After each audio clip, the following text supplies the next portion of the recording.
Okay, sige. You may take it away na. O may hinihintay pa kayo?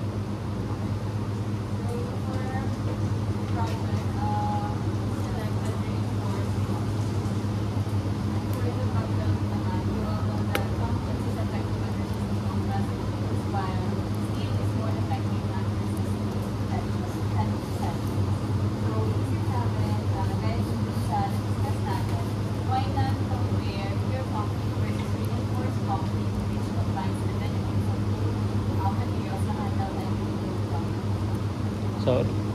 Yan lang yung ayaw ng HDMI sa inyo.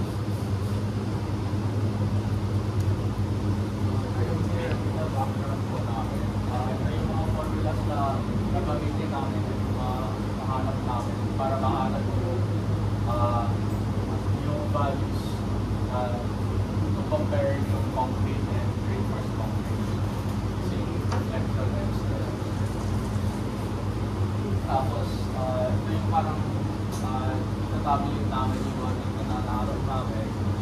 So what this table is to find yung modulus of elasticity using stress.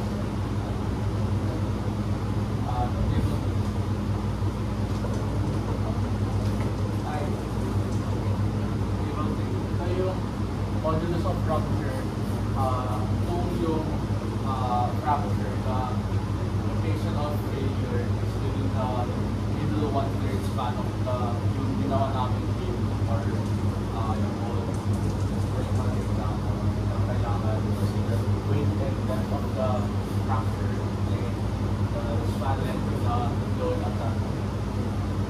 But ito yung in a different case kung yung failure is outside of the 1/3 pero within the 5% of the length next to the 1/3 yung location the middle 1/3. Because same data here, time load with and depth at that location. Because ito is different from the last table.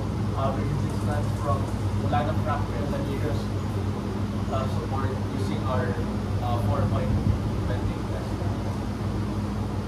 So for methodology naman, we started with material preparation procedure. Then, ito na yung factors of formulation.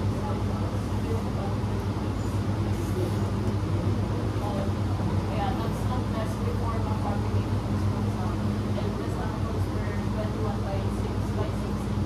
And yung steel, 10 millimeter steel bars were then at 2 inches and at 4 inches. So, by turns yung pagkasensya. And yeah.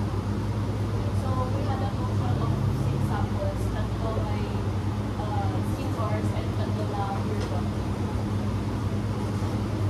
And ito yung diagram for the For the results, sa pure concrete, ito yung graph nung sa loading. Parang ito yung sa graph na. Yung maximum load niyan is 10.41 kilonewtons, tapos yung strength niya is 1.39 kilonewtons. Ito naman is 12.07 kilonewtons and 1.61 kilonewtons. Ito naman is 12.38 and 12.38 kilonewtons and 1.65 kilonewtons. Tapos notice na moment umabot sa finger point niya, pwede naman drop naman sa graph. Sa pure concrete naman, may sa report ng yung maximum load na kaya niyang i-handle is mas taas kasi nearly double. So, ito naman, 23.78 kilonewton max load, tapos 3.17 megapascals yung max length. Tapos notice yung sa graph, yung after nung max load na kaya niya is yung failure mix mas gradual, hindi siya solid rock or parang sa pure concrete. So, ito naman is 28.85 kilonewton and max load and 3.85 megapascals na max length. Ito naman is 24.38 kilonewton, 24.38 kilonewtons max load and 3.34 megapascals. Okay. So, thank you Group 4 for that brief presentation. So, marami pa ata kayong ipaprocess na data, I believe. So, ano nga ulit yung dimensions ng inyong ano? 1? 21 by 6. Okay. 21 by 6 by 6. And ano yung details ng reinforcement? Dalawang papers lang po. Tapos yung dalawang papers ay 10 millimeters in diameter. Tapos Sa bottom lang. hindi po sa gitna. Sa gitna? Okay. So, meron na kayong magiging tentative na computations niyan kung nasaan yung... Kasi you subject it to 4-point loading. So, I presume bending moment yung nag-cause nung ano. And indeed, tama naman yung napakita na kapag pure concrete lang, brittle failure involving yung tension. So, nagkaroon ng tensile failure sa baba. Yun yung na-document nyo. So, please show it in your report. So, you need to do yung computation on how you'll be relating it back towards stress saka strain. So, yung strain, na-record nyo ba yung vertical deflection?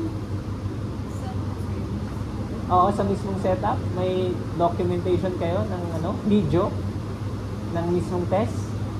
Or dun po sa pinapakita po. Dun po mismo sa test. Kaya po medyo or na-picture na po. Hindi nyo na-videoan? Para lang at least makapag-estimate kayo ng ng deflection eh. Pag nakuha nyo yung deflection, doon nyo actually maibabalik kung ano yung strain na nakuha. Sa test. Okay. So, merong max deflection doon. Tapos, ang dalawa kasi yung missing mo na parameter doon. So, stress and... So, kailangan mo i-derive ko ng E. Meron kayong way on how you'll be deriving yung modulus elasticity.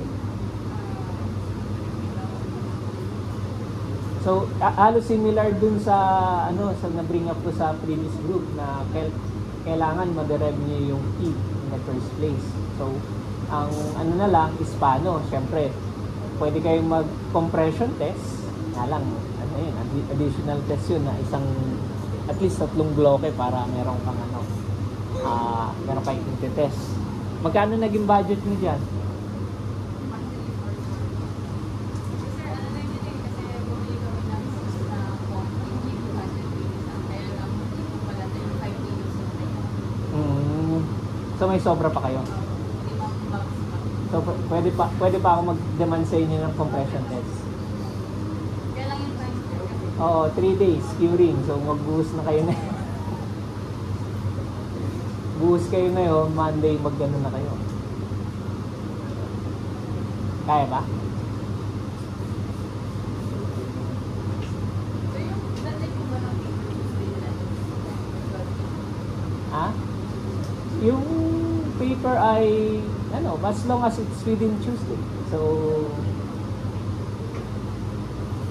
kaya? Hindi. wala po sir To compression, kasi okay, provided na alam niyo yung cross section, pwedeng yung ma-isolate niyo lang yung E based dun sa deflection. So kung ano yung nakuha niyo max deflection, nakuha niyo na yung I from the cross section, alam mo na rin yung length, alam mo na rin yung set ng loading. So, you can use the typical na equations na ginagamit nyo. And with that, known yung I, alam nyo yung I, kayo na yung nagsukat nun, yung E na lang yung mismo. Yung masusot. balik calculation na lang. Yup.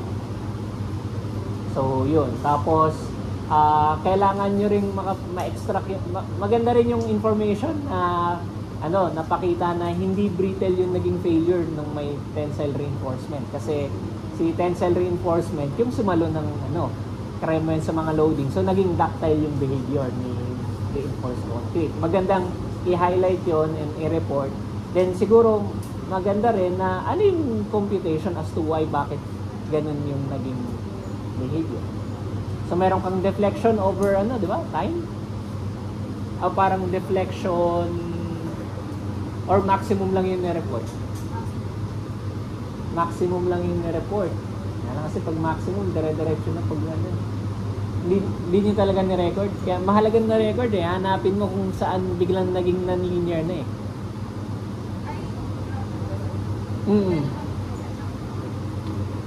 Sige.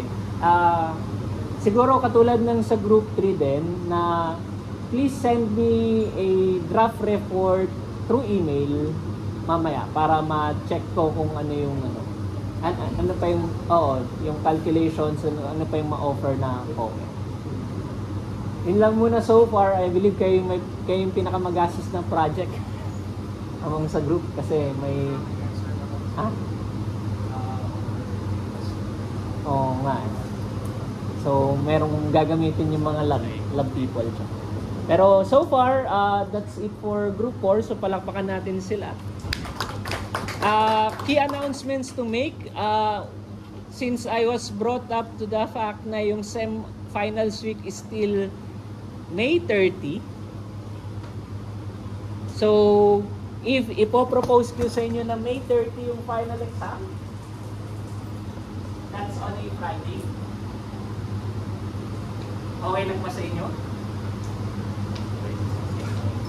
Kasi merong from the other section na nagsabi na nag-book na daw ng ticket ng 31.